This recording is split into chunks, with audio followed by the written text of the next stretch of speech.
amigos, soy Manuel Ávila y esto es Espiritualidad y Ciencia.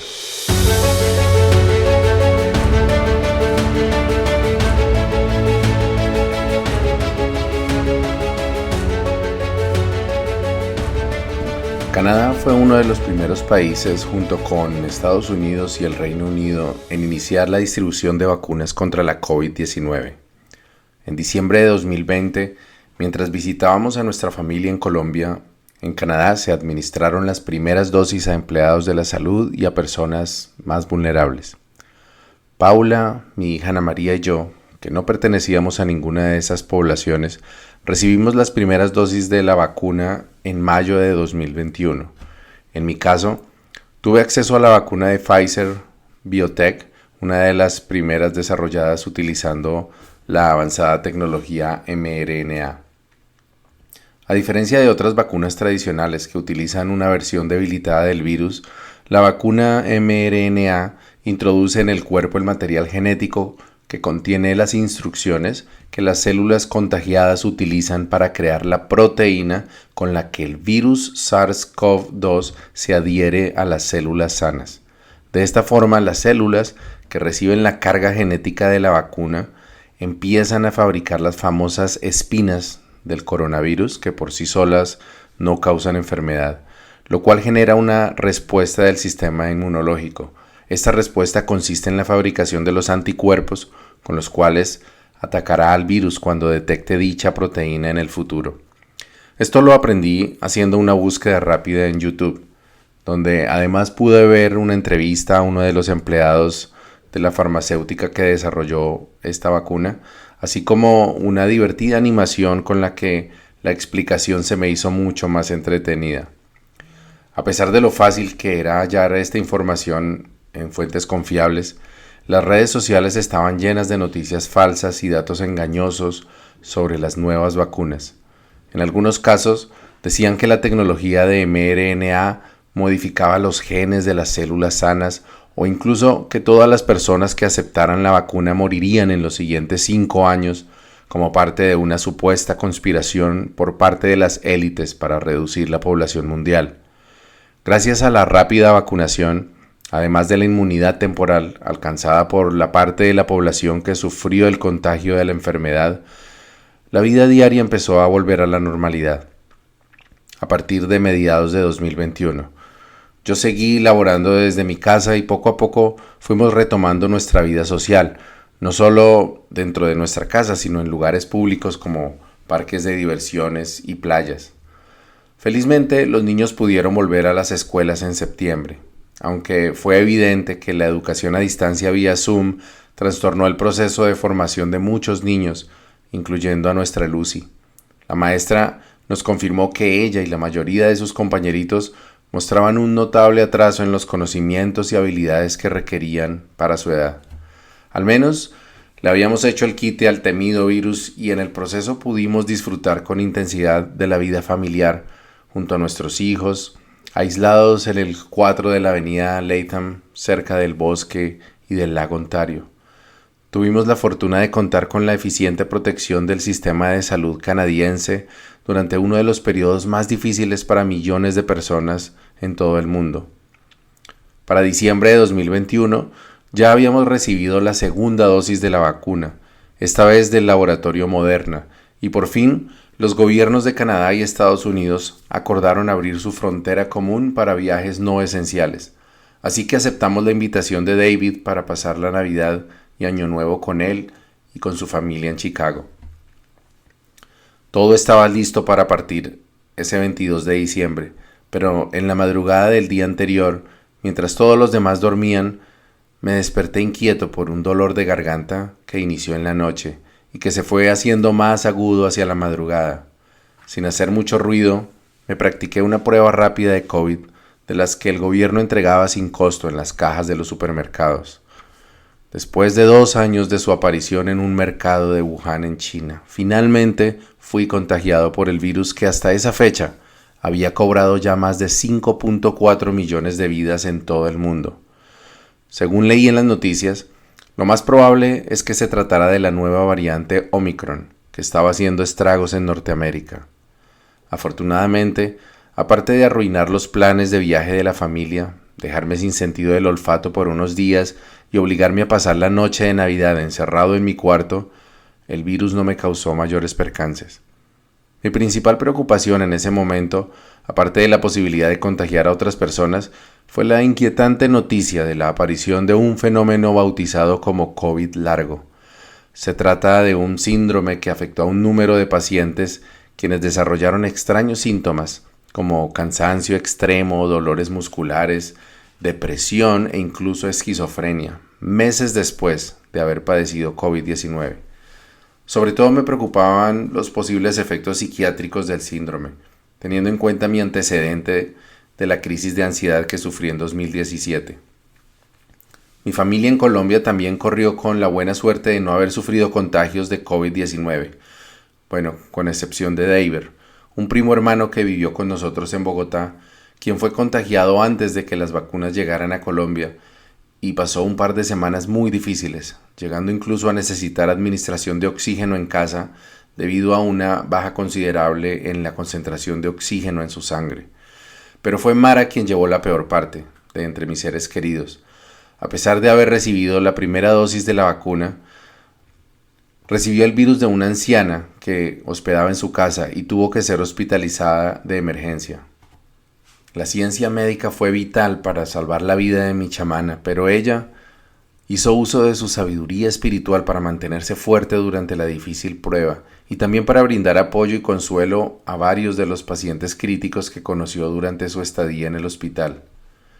Pero esa Navidad de 2021, cuando creíamos que lo peor había pasado y que los ancianos de la familia estaban a salvo, recibimos una noticia que nos heló la piel y se convirtió en el inicio de un doloroso proceso para mi familia. Mi tío Álvaro fue uno de los hermanos de mi madre que decidieron o tuvieron que quedarse viviendo en el campo, en lugar de emigrar hacia la ciudad. A pesar de eso, y de no haber podido terminar su educación básica sino hasta su adultez, Álvaro fue siempre inquieto intelectualmente y muy consciente de la situación social y política de su país. En su juventud estudió las doctrinas marxista, maoísta, liberalista y keynesiana, extrayendo de cada una de ellas sus virtudes y sus defectos con objetividad, y aunque no hablaba mucho, cuando lo hacía dejaba ver sus abundantes conocimientos y aguda capacidad de análisis. Siempre admiré a Álvaro por su buen humor, su amor por la tierra, por la música y por el conocimiento, así como por su hablar pausado y lleno de sabiduría, a pesar de que su parca personalidad parecía no facilitarle la relación con niños inquietos. Pero sí tuve la fortuna de acercarme a él durante una breve temporada, por allá hacia finales de la década de los 80, cuando fue huésped en casa de mis padres mientras se recuperaba de una cirugía de rodilla a la que fue sometido. Esos días de convalecencia fueron el periodo más largo de tiempo que compartí con Álvaro uno a uno. Hablamos sobre el campo, sobre historia, sobre música y ajedrez, porque mi tío era un consumado practicante del juego de los reyes. Tanto amaba el ajedrez que la precariedad económica no le impidió tener un juego de calidad profesional. En vez de conformarse con uno de esos sets imantados de piezas diminutas que se vendían a bajo costo en su pueblo, mi tío talló con sus propias manos piezas en madera y grabó un elegante tablero sobre un corte de cuero curado. Durante esos días que compartimos en Bogotá, mi tío me enseñó a jugar ajedrez. Aprendí a hacer enroques y el jaque del pastor. Aunque mi pasión duró apenas hasta que me enfrenté a los tabúres del bachillerato, que me hicieron dar cuenta de lo benigno que fue mi tío como contendor. También aprendí de él a cantar el bello bambuco tradicional Uri, el cual él acompañaba con su tiple. Después de eso, mi tío Álvaro se casó y tuvo 2 hijos. El menor de ellos es David, el que 30 años más tarde se llevó un buen susto enfrentando la COVID-19. El caso es que fuimos perdiendo cercanía, pero el cariño y la admiración de mi parte se mantuvieron intactos. A través de los años lo vi envejecer con dignidad y buena salud en su vereda, siempre a cargo de los animales y de los quehaceres de la finca, y siempre con una sonrisa y un abrazo lleno de cariño en cada reencuentro.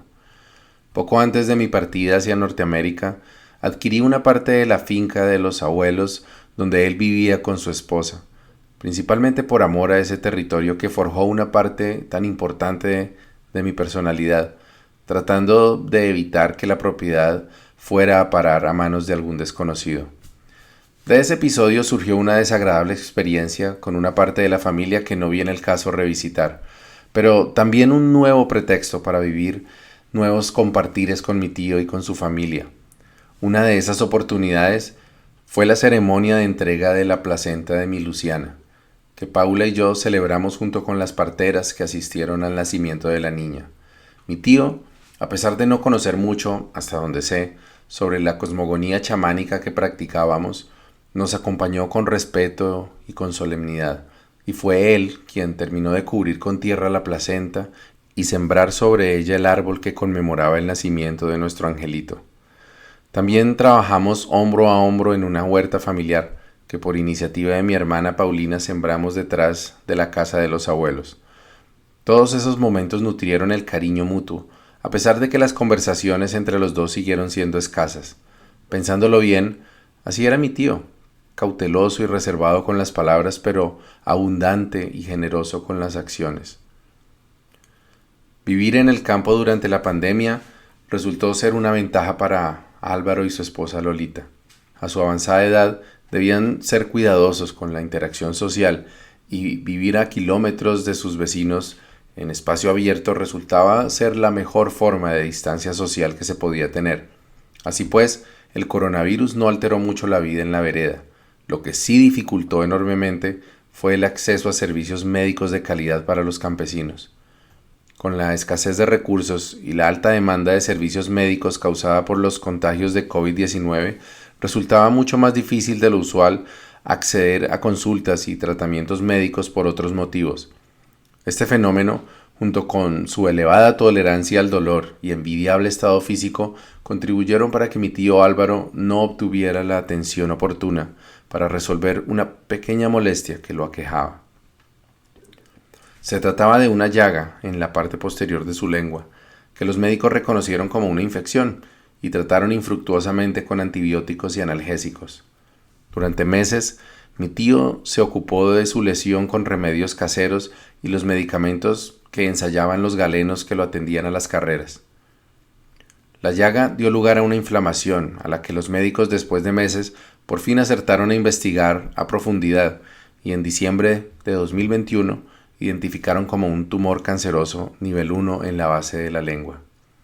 En enero del 2022, su oncólogo determinó que tenían que operar urgentemente y probablemente someterlo luego a sesiones de radioterapia y quimioterapia. Durante los días previos a la operación, mis padres recibieron a Álvaro en su casa en Villeta y lo notaron nervioso pero positivo, decidido a vencer la enfermedad.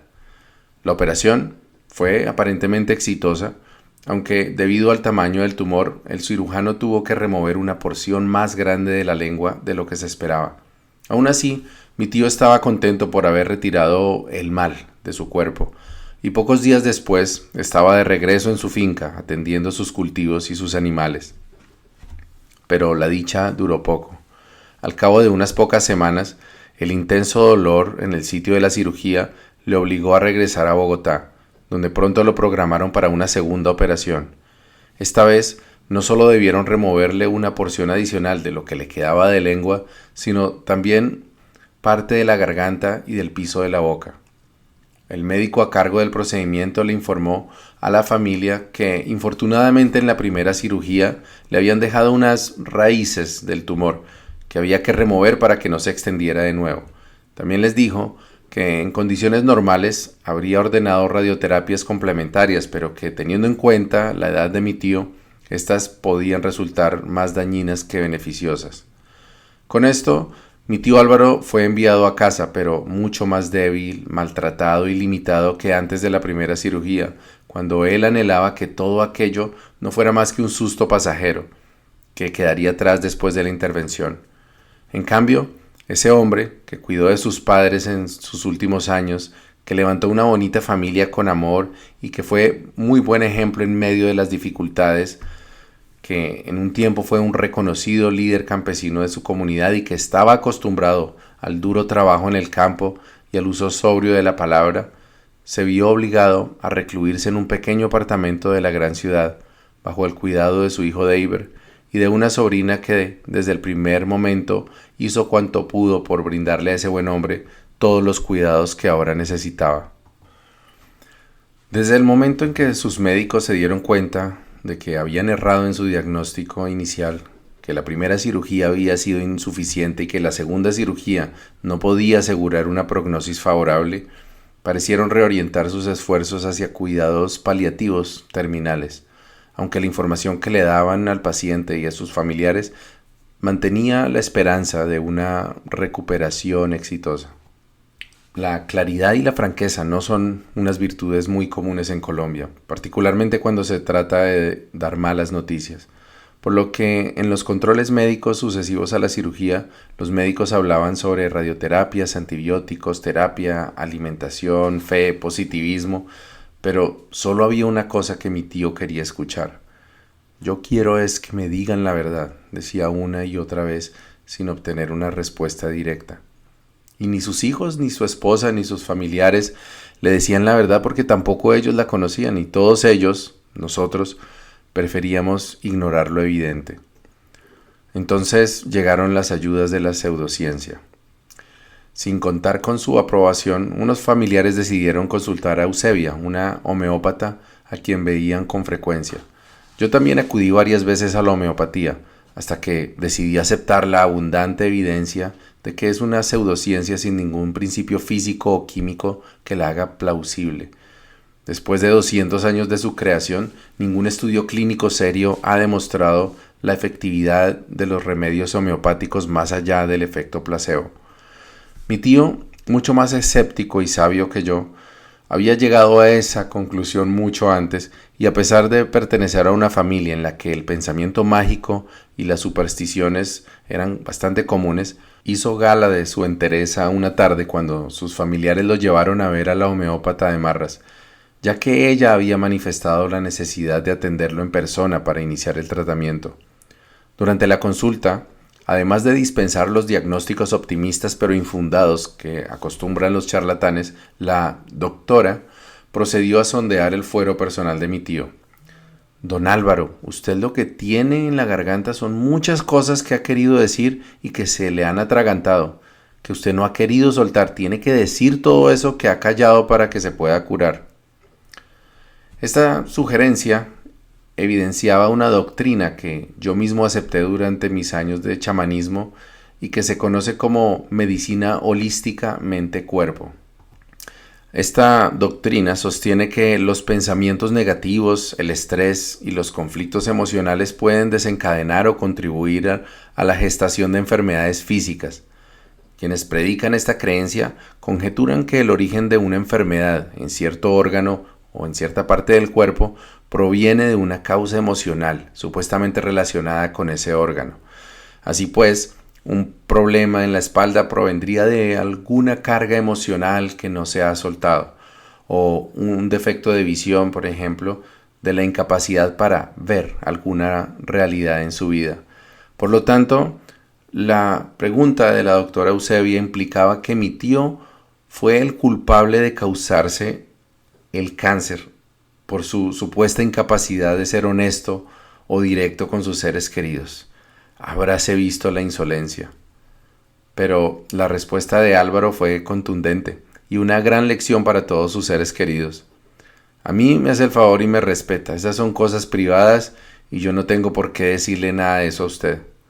Su enojo, más que justificado por el casual insulto, surgía además por la ironía de ser cuestionado por su falta de franqueza cuando él mismo había venido reclamando que fueran francos con él, que lo trataran como un adulto y que le dijeran la verdad. Sobra decir que hasta ahí llegó la consulta y que si mi tío llegó a aceptar la ingesta de los dudosos remedios homeopáticos es porque sabía que el agua o el azúcar no le harían daño, pero sí le daría contento a sus crédulos parientes. Hacia el verano de 2022, ya la mayoría de sus familiares entendíamos que la situación de mi tío no tenía reversa y que era solo cuestión de tiempo antes de su partida definitiva. Sus hijos hicieron lo posible por lograr que se le practicaran las radioterapias que el oncólogo había recomendado, después de reconocer que era algo que debió hacerse desde hacía mucho tiempo. Pero cuando ese objetivo se logró, la enfermedad ya había avanzado tanto que mi tío no soportó el dolor que le causaba extenderse con el cuello estirado sobre la mesa de radiación y el procedimiento tuvo que ser cancelado. Yo sabía que si no viajaba a Colombia no volvería a verlo nunca, y aunque nuestra comunicación no era muy abundante, sobre todo desde que emigré hacia Canadá, no pasaba un día en el que no sintiera que tenía que despedirme de ese anciano querido. Por esos días también estaba programada una pequeña cirugía en el antebrazo de mi madre, y aunque la intervención no revestía ningún riesgo especial, noté que ella se encontraba muy afectada por la situación de su hermano mayor, así que decidí viajar lo más pronto posible para brindar mi apoyo y compañía al menos por unas pocas semanas. Paula no solo me apoyó con esta decisión, sino que llevaba unos días sugiriéndome hacer ese viaje. Organicé mis asuntos y aprovechando que mi trabajo me permitía laborar remotamente, me fui para Bogotá sin entender aún la importancia que tendría ese viaje, no solo para mi familia, sino también para mi búsqueda espiritual. Viajar a Colombia, después de 5 años de haber partido y sin la compañía de Paula y los niños, me parecía un poco surreal. Me fui de Colombia frustrado por el fracaso del plebiscito por la paz en 2016 y harto de la animosidad y virulencia de la política del país, pero en ese aspecto las cosas dieron un giro sorpresivo. En contra de la idea generalizada de que Colombia era un país en su mayoría conservador y enemigo de todo lo que oliera a socialismo o comunismo, Gustavo Petro, un exguerrillero progresista, acababa de ser elegido como el primer presidente de Colombia proveniente de la izquierda. Aquello no fue un evento fortuito.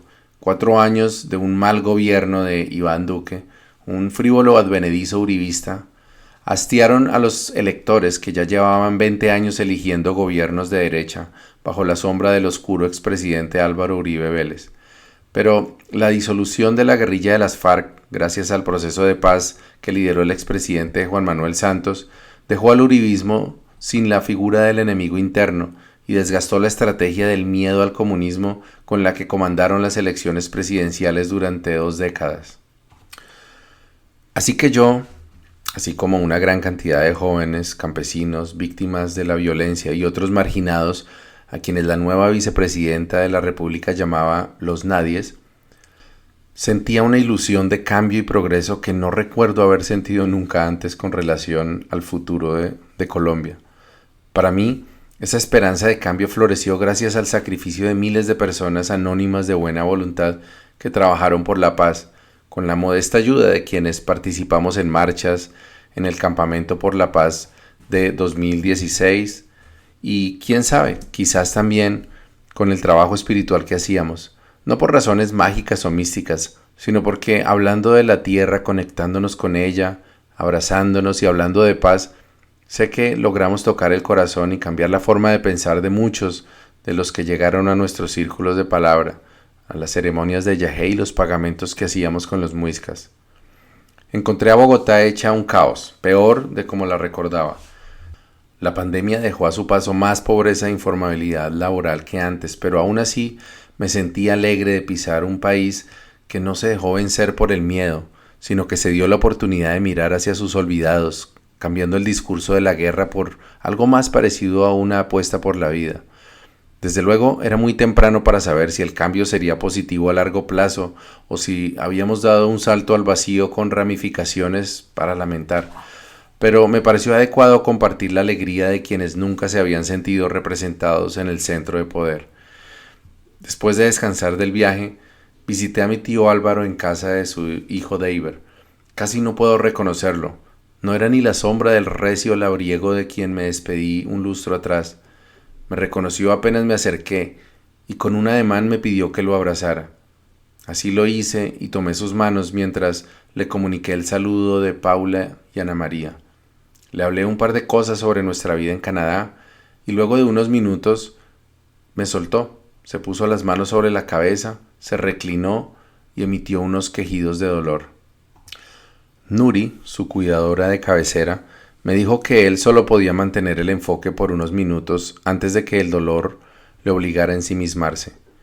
Conversamos por un rato sobre la situación de mi tío, sus rutinas y la cantidad de medicamentos y equipos que requería durante el día, que habían convertido ese pequeño apartamento en una enfermería. El estado de mi tío era realmente lamentable. Si bien el cáncer suele ser tremendamente doloroso en cualquier parte del cuerpo que invada, tenerlo en la boca es quizás una de las experiencias más desagradables, incómodas y angustiantes que se puedan experimentar. No hay forma de que él pudiera ignorar una herida ubicada tan cerca de todos los sentidos. Los fuertes analgésicos que le administraban a mi tío lograban darle sosiego durante algunas horas, durante las cuales lograba conciliar el sueño de forma intermitente. El resto del tiempo el pobre hombre se debatía entre la incomodidad, el intenso dolor y la angustia de no saber por cuánto tiempo más tendría que soportar esa tortura. A pesar de eso, mi tío nunca se rindió, nunca cedió a la desesperación ni tampoco se resignó a la indignidad de ser tratado como un niño.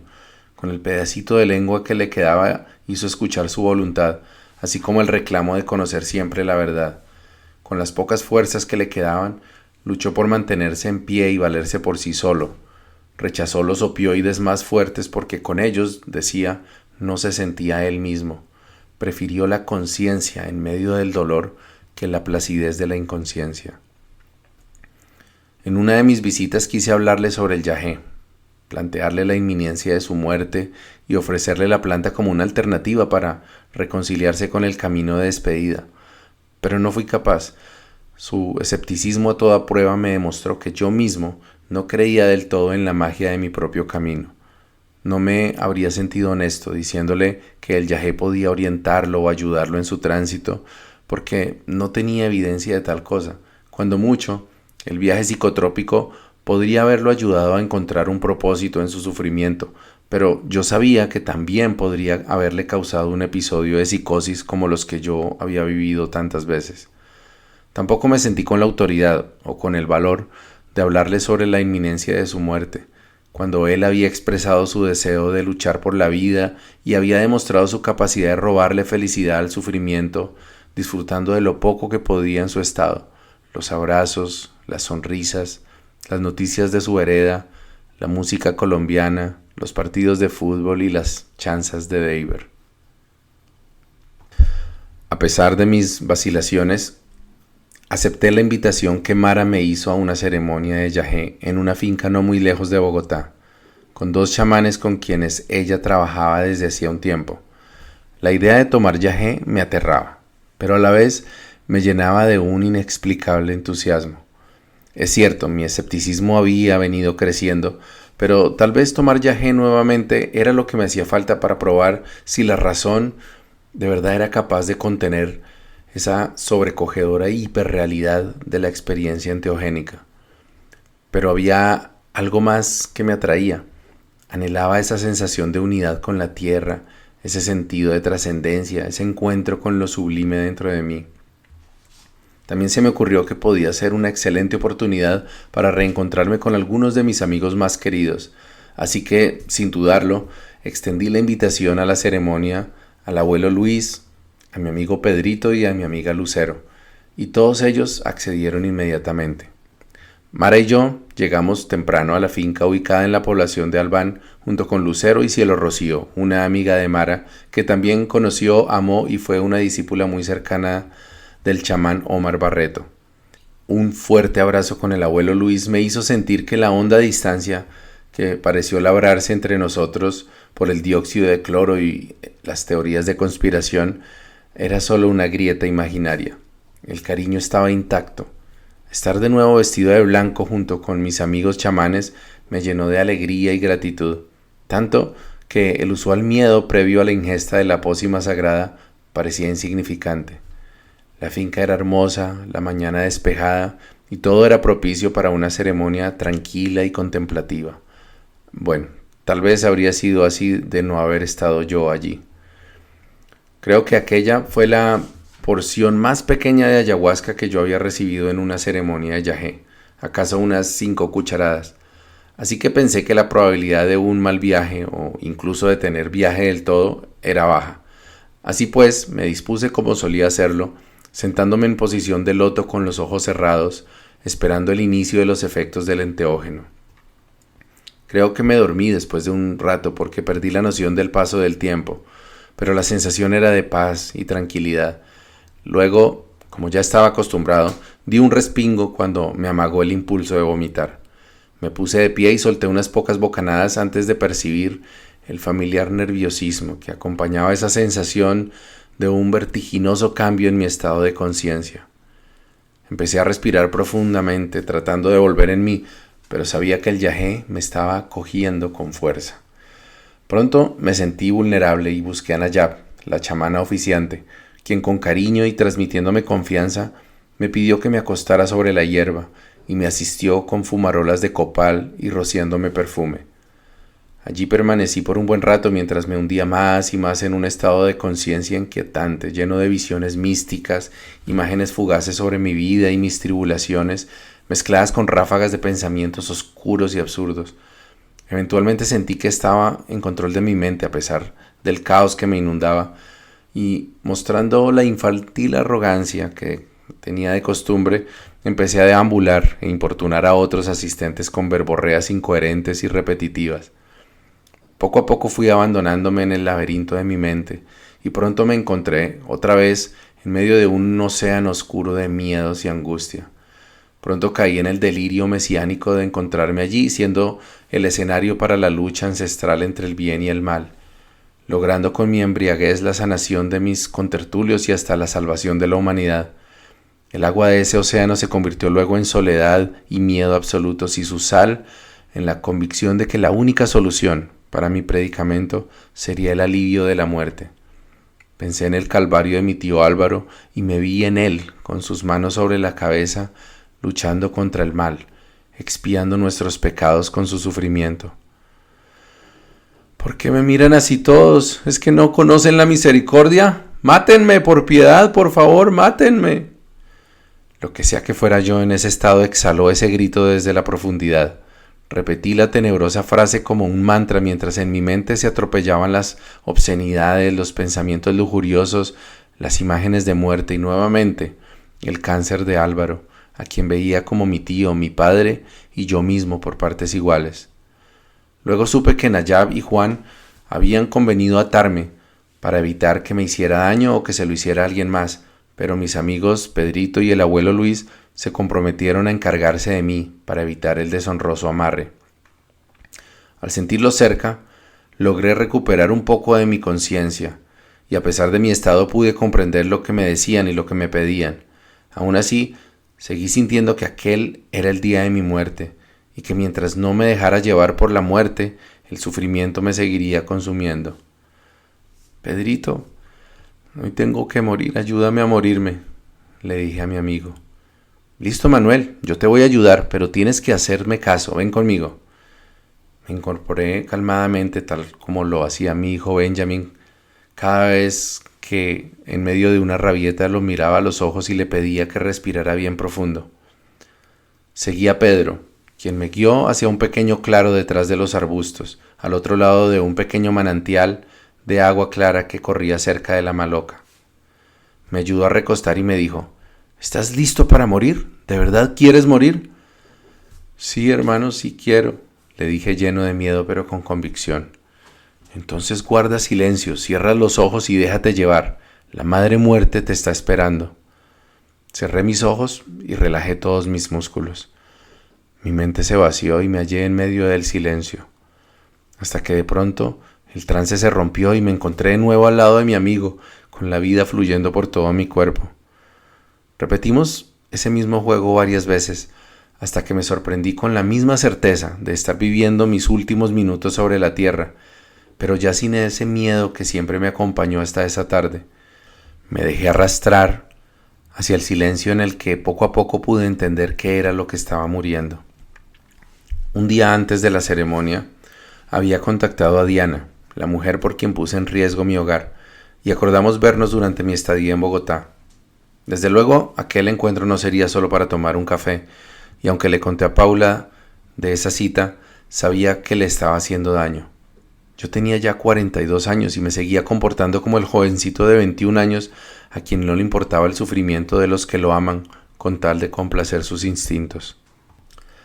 También me vi siguiendo obsesivamente el valor de las acciones en la bolsa y jugando a predecir los altibajos del mercado por horas, durante las cuales estaba dejando de disfrutar momentos invaluables con Paula y con los niños. Finalmente, me vi culpando a mi padre por los errores que cometí durante mi vida, por mi afán de sentirme querido y admirado, y por los miedos irracionales que me atormentaban desde hacía tanto tiempo. Miedos que al final me obligaron a abandonar un país que al final de cuentas era mi territorio y mi mundo, huyendo de la constante sensación de inseguridad. Entonces me di cuenta de que estaba de pie, y Pedrito y el abuelo Luis me estaban sosteniendo cada uno de un lado. Miré al abuelo y le dije: ya estoy cansado de estar dando vueltas, eso es lo que no me dejan hacer. El abuelo se rió y me dijo: pues muérete entonces y ya no hables tanto. Exhalé el aire de mis pulmones y me dejé caer con todo el peso de mi cuerpo. Mis amigos me sostuvieron y me acomodaron en el piso, donde yací por unos instantes antes de dar un bote y apearme de nuevo, murmurando alguna sandez o tal vez alguna reflexión profunda. Mis amigos ya se estaban divirtiendo con mi performance. Decir que me iba a morir esperando que me dieran permiso para luego desvanecerme teatralmente. Entonces Juan tomó la guitarra y empezó a cantar una hermosa tonada, cuyo nombre desconozco, pero que recuerdo que trataba sobre el amor de un padre que nunca nos deja solos, que está ahí amándonos incluso cuando nosotros mismos nos despreciamos y que nos espera para darnos todo su amor. Yo pensé en mi viejo, con sus casi 83 años y viviendo su propio viacrucis por la enfermedad de Parkinson, pero lo vi más joven, jugando conmigo sobre su regazo tal como ahora juego yo con Benjamin, llevándome sobre sus hombros y enseñándome canciones, rondas y trabalenguas. Mi papá, el elocuente, fuerte y disciplinado profesor, llevándome a mis clases de natación y karate, enseñándome a admirar la naturaleza con experimentos caseros y mostrándome plantas que se cierran al tocarlas, otras que se pueden usar como un plumón y otras con las que se pueden hacer ruidos graciosos. Luego lo vi algo mayor, encerrado en su cuarto viendo televisión mientras yo descubría mi mundo con el computador que él compró a pesar de su prohibitivo costo. Me vi juzgándolo por no hablar conmigo, por no ser el padre que yo creía necesitar, sin darme cuenta de que fue precisamente él, sin haber tenido un padre del quien aprender y a pesar de cargar con el trauma de la violencia y la pobreza que vivió durante su infancia, quien me dio las bases para convertirme en el padre que soy ahora. Vacié desde el corazón las lágrimas de ese niño que habita en mí, a veces maltratado e ignorado, pero siempre amado y estimulado. También las lágrimas de ese joven confundido y arrogante, pero siempre respaldado. Y sobre todo las lágrimas de ese hijo descuidado que dejó que la rabia y la tristeza le quitaran la oportunidad de disfrutar de un padre maravilloso que aún está con él y sobre todo que también lo necesita. Cuando sentí que ya no me quedaban más lágrimas, me puse de pie y me quedé observando con gratitud al joven chamán que con su guitarra me acababa de descongestionar el alma. Entonces él levantó la mirada y dijo: «Volvió el muchacho, bienvenido». Los asistentes a la ceremonia, que al parecer ya llevaban un buen rato de haber salido de su trance, voltearon a mirarme y rompieron en aplausos. Yo me sentía apenado porque sabía que mi comportamiento había sido muy intrusivo e inadecuado, y sabía que importuné a varios de los asistentes durante la ceremonia. Pero lo que vi en sus miradas fue la alegría honesta de verme al otro lado, aliviado de la singular marejada emocional de las que todos habían sido testigos. 2 o 3 de ellos incluso me agradecieron por haber soportado aquel trance, ya que según me dijeron, se vieron reflejados en mí y sintieron que mi tormento de alguna forma les ayudó a sobrellevar sus propias aflicciones. Volví a Bogotá con algo de molestia conmigo mismo por no haber logrado, después de tantos años, tener más autocontrol durante el trance del yagé, pero feliz de que una vez más, a pesar de lo mucho que me habían cambiado los años, la sagrada planta demostró su poder terapéutico y medicinal, más allá de las convicciones o creencias personales. Esta vez, sin embargo, tuve claro que esas visiones sobre la lucha del bien contra el mal, las misiones místicas y las profecías no hacen parte de la realidad, sino que son el resultado del cúmulo de creencias, tradiciones, supersticiones y ficciones que construí en mi mente durante décadas.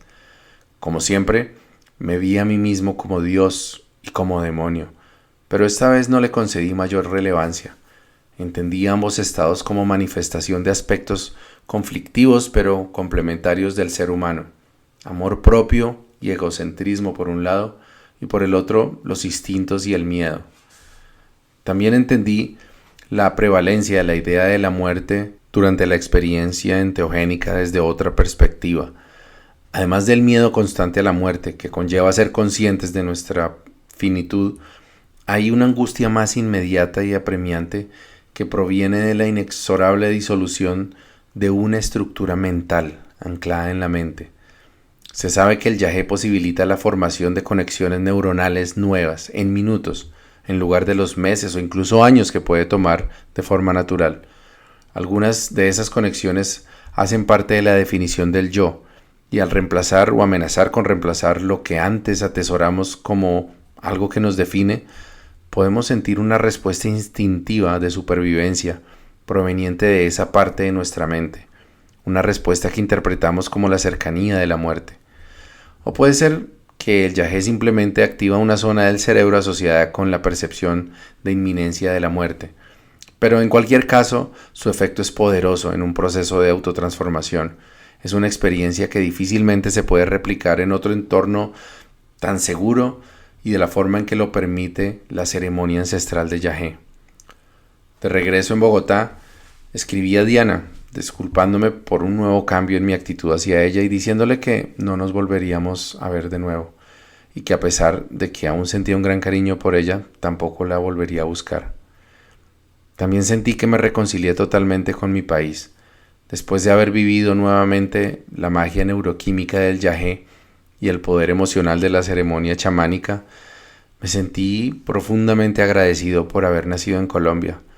¿Dónde más? Bueno, salvo Ecuador o Perú tal vez, podría haber encontrado un poder natural semejante. Pero solo en Colombia podría encontrar amigos como Mara, el abuelito Luis, Pedrito o Lucero, gente dedicada a ayudar como Nayab y Juan, o un presidente que dijera ante las Naciones Unidas que quiere que vivamos en los tiempos en donde el ser humano supo dejar de matarse en el planeta y logró, entendiéndose en su propia diversidad de culturas, cumplir su misión: expandir el virus de la vida por las estrellas del universo.